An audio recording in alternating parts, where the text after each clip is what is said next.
Hello guys, in this video I'm going to show you how to check your orders in the Zalando app. But before that, don't forget to subscribe and leave a comment down below, because at 10,000 subscribers I'm going to show you my whole YouTube revenue statistics and growth strategy. So without further ado, let's just jump right into it. First we have to open up the Zalando app.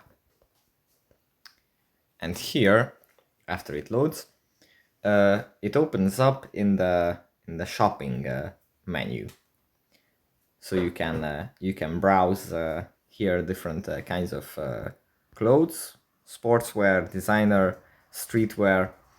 But from this menu, we have to go into the profile menu.